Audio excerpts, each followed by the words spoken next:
Hello and welcome. I'm Dr. Ayşe Yaşar Ümütlü.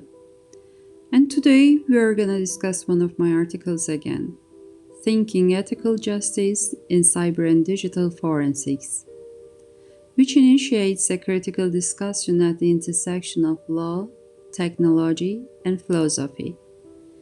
This work emphasizes that the concept of digital forensics, which we are all familiar with, is not merely a technical process, is fundamentally an issue of the philosophy of justice. What exactly is digital forensics? In its simplest definition, it's a scientific and legal process carried out to gather evidence in cyber and digital environments. However, the core point I highlight is that for digital evidence to be legally admissible in court, it must be true, accurate, complete, and convincing. An insufficient chain of custody or lack of evidence integrity can render crucial findings inadmissible. According to the researchers, forensic investigators are under enormous pressure. As cyber-assisted crime rises, law enforcement demands extensive digital evidence for convictions. My paper argues that this pressure often drives investigators to collect data extensively, which raises serious international concerns about the ethics and fairness of these investigations. The philosophical core of the article addresses the dangers posed by modern surveillance. I draw attention to Jeremy Bentham's concept of the panopticon, a prison where inmates assume they are constantly being watched. Today's digital surveillance extends this panopticon across society.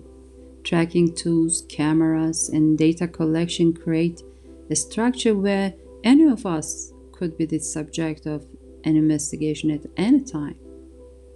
This sense of constant visibility threatens fundamental human rights such as privacy and individual liberty. The potential for investigations to become unrestrained is the biggest ethical challenge for justice in the digital age. Another critical warning in my paper relates to the field of criminology.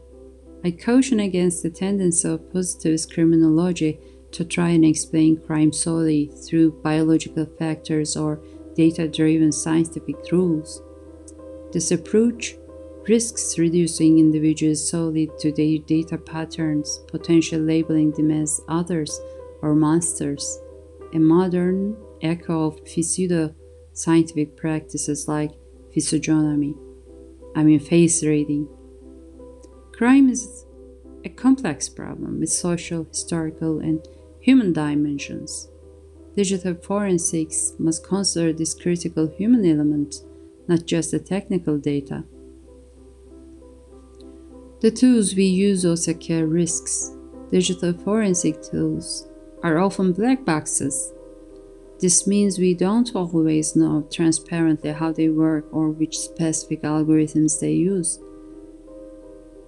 The paper notes that the use of unauthorized entry techniques like backdoors can also create major security risks for data integrity. While international efforts like the Budapest Convention on Cybercrime exist, legal regulations are often too slow to keep up with the pace of technology. This legal vacuum provides fertile ground for ethical violations. So, what's the solution? My article clearly states that the focus must shift from technical training to ethical training. We must teach forensic investigators not just how to use the software, but also the moral and legal responsibilities that come with its use.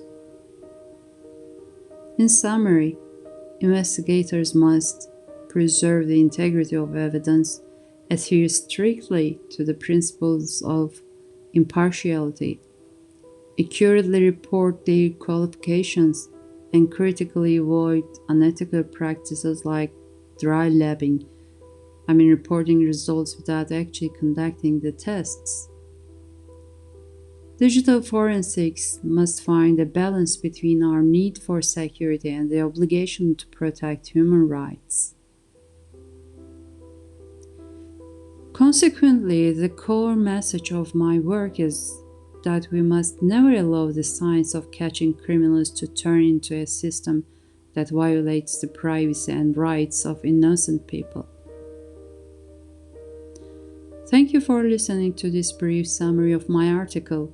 I hope this discussion has helped us once again reflect on the essential ethical dimensions of digital justice. Until next time, goodbye.